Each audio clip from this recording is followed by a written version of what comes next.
Assalamualaikum warahmatullahi wabarakatuh. Perkenalkan, nama saya Radian Devan Palevasuri dengan NRP akhir 116. Sini saya ingin mempresentasikan hasil proposal skripsi saya yang berjudul Pengaruh Collaboration Brand Strategy terhadap Impulse Buying Produk Parfum di Indonesia. Oke, yang pertama pada pendahuluan bab 1, mungkin latar belakang. Jadi kenapa skripsi ini dibuat? Yang pertama, karena industri parfum di Indonesia itu tumbuh signifikan. Lalu muncul tren kolaborasi brand sebagai strategi pemasaran emosional dan juga Gen Z dan milenial sensitif terhadap nilai eksklusivitas dan visual campaign. Dan juga impulsif buying meningkat pada produk dengan emosional branding termasuk produk parfum. Dan juga penelitian ini dibuat karena penelitian-penelitian yang sebelumnya itu lebih banyak yang membahas influencer marketing bukan collaboration brand secara spesifik, dan juga perlu kajian dengan variabel mediasi emosional dalam konteks lokal yang akan banyak digunakan pada proposal skripsi ini. Oke, jadi rumusan masalah dan juga tujuan penelitian pada proposal ini ada masing-masing ada 7. Yang pertama untuk rumusan masalahnya itu apakah collaboration brand strategy berpengaruh terhadap brand excitement, apakah collaboration brand strategy berpengaruh terhadap perceived excitement, apakah collaboration brand strategy berpengaruh terhadap brand attachment, dan juga apakah brand excitement berpengaruh terhadap impulse buying. Apakah perceived excitement berpengaruh terhadap impulse buying? Apakah brand attachment berpengaruh terhadap impulse buying? Dan juga yang terakhir, apakah collaboration brand strategy berpengaruh langsung terhadap impulse buying? Lalu untuk tujuan penelitiannya itu sama, berhubungan dengan 7 rumusan masalah itu, yaitu menganalisis pengaruh collaboration brand strategy terhadap yang pertama brand excitement, yang kedua perceived excitement, yang ketiga brand attachment. Lalu untuk yang ketiga itu menganalisis pengaruh brand excitement terhadap impulse buying, menganalisis pengaruh perceived excitement terhadap impulse buying, dan juga menganalisis pengaruh brand attachment terhadap impulse buying, dan yang terakhir menganalisis pengaruh langsung collaboration brand strategy terhadap impulse buying.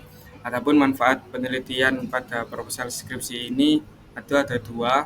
Yang pertama untuk manfaat akademis, itu diharapkan dapat memberikan kontribusi pada pengembangan ilmu pengetahuan khususnya dalam bidang pemasaran dan perilaku konsumen.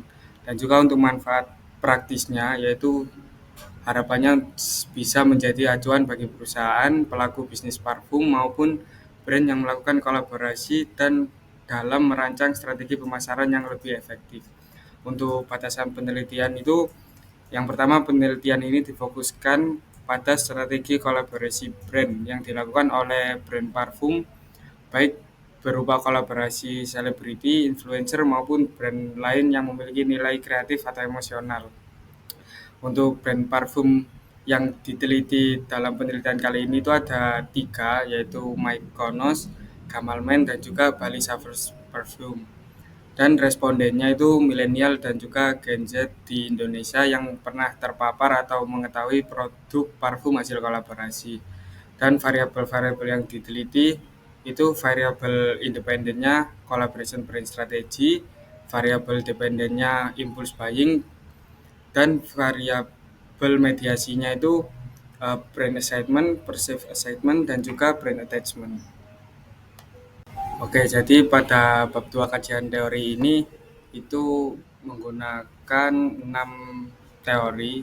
Yang pertama, stimulus organism response itu sebagai kerangka berpikirnya. Lalu ada co-branding, brand excitement, perceived excitement, brand attachment, dan juga impulse buying. Pada penelitian terdahulunya ini saya mengadopsi ada 5 penelitian terdahulu yang masih relevan namun tetap memiliki perbedaan untuk mencari gap agar skripsi ini tetap bisa dibuat dan memiliki perbedaan. Itu mungkin perbedaan dari peneliti terdahulu yang pertama itu tidak menggunakan collaboration brand strategy dan tidak mengukur impulse buying. Yang kedua, tidak meneliti perceived excitement, brand attachment, dan juga collaboration strategy. Pada penelitian yang ketiga itu perbedaannya tidak mengukur impulse buying dan tidak meneliti variabel emosional seperti excitement dan juga attachment. Yang keempat, tidak mengangkat kolaborasi brand dan tidak menggunakan mediasi brand assessment. Yang terakhir, untuk penelitian The Influence of Co-branding dan Celebrity Endorsement itu tidak menyertakan variabel mediasi emosional seperti excitement dan attachment. Selanjutnya diagram alur penelitian. Jadi penelitian ini dimulai dari mengidentifikasi masalah penelitian, lalu lanjut ke studi literatur, lanjut lagi menentukan variabel penelitian. Variabel penelitian yang digunakan yaitu collaboration brand strategy itu sebagai variabel X, lalu brand assignment, perceived assignment, dan juga brand attachment itu sebagai variabel Z atau mediasi, dan juga yang terakhir impulsive buying sebagai variabel Y.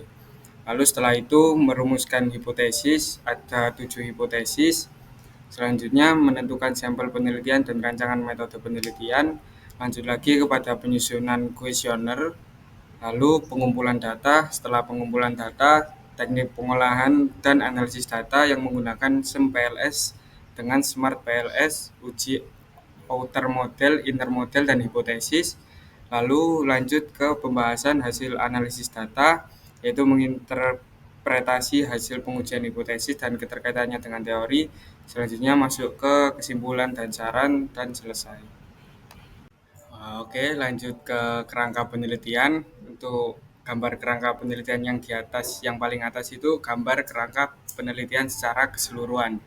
Jadi, model kerangka penelitian secara keseluruhan yang akan diuji dalam studi ini. Model ini menunjukkan hubungan langsung antara collaboration brand strategy terhadap impulse buying H7, serta hubungan tidak langsung melalui 3 variabel mediasi, yaitu brand excitement, yaitu H1 dan H4, lalu perceived excitement itu H2 dan H5, dan brand attachment itu H3 dan H6. Jadi model ini diadaptasi dari pendekatan teori stimulus organism response, di mana collaboration brand strategy bertindak sebagai stimulus ketika variabel mediasi berperan sebagai organisme atau proses internal psikologis, dan impuls buying merupakan respon dari konsumen terhadap stimulus tersebut. Oke, jadi untuk hipotesis penelitian ini itu mengembangkan model berdasarkan kerangka stimulus organism response yang menghasilkan hipotesis yang diajukan dalam penelitian ini. Itu ada 7. Yang pertama, collaboration brand strategy berpengaruh signifikan terhadap brand excitement. Hipotesis yang kedua itu collaboration brand strategy berpengaruh signifikan terhadap perceived excitement. Hipotesis yang ketiga, collaboration brand strategy berpengaruh signifikan terhadap brand attachment. Hipotesis yang keempat, brand excitement berpengaruh signifikan terhadap impulse buying. Hipotesis yang kelima, perceived excitement berpengaruh signifikan terhadap impulse buying. Hipotesis yang keenam, brand attachment berpengaruh signifikan terhadap impulse buying. Dan juga hipotesis ketujuh, collaboration brand strategy berpengaruh signifikan terhadap impulse buying. Jadi variabel penelitian yang digunakan pada penelitian ini itu ada 5. Yang pertama, variabel collaboration brand strategy itu indikatornya ada 5. Yang pertama kolaborasi visual, nilai eksklusivitas, kreativitas, storytelling, dan kesesuaian merek. Lalu variabel yang kedua itu ada brand attachment dengan indikator rasa memiliki, afeksi emosional, ketertarikan psikologis, dan juga loyalitas emosional. Dan variabel ketiga itu ada brand excitement. Itu indikatornya antusiasme, ketertarikan visual, emosi positif, dan juga rasa terlibat. Variabel yang keempat, perceived excitement, itu indikatornya ada 4 juga, yaitu persepsi keseruan, keunikan produk, ekspektasi emosional, dan juga nilai tambah. Dan variabel yang terakhir itu variabel impulse buying. Itu indikatornya pembelian spontan, dorongan emosional, kreativitas terhadap visual, dan juga efek eksklusivitas. Selanjutnya desain penelitian. Jadi penelitian ini itu merupakan penelitian kuantitatif, dan data penelitian yang digunakan itu yang pertama data primer berasal dari responden melalui penyebaran kuesioner online, dan juga instrumen penelitian berupa kuesioner tertutup menggunakan skala Likert 1-5, Dan juga teknik analisis yang digunakan adalah structural equation modeling partial least squares. Dan juga untuk populasinya itu yang pertama generasi milenial dan Gen Z di Indonesia pernah membeli atau terpapar promosi produk parfum hasil collaboration brand dan juga aktif menggunakan media sosial atau platform e-commerce.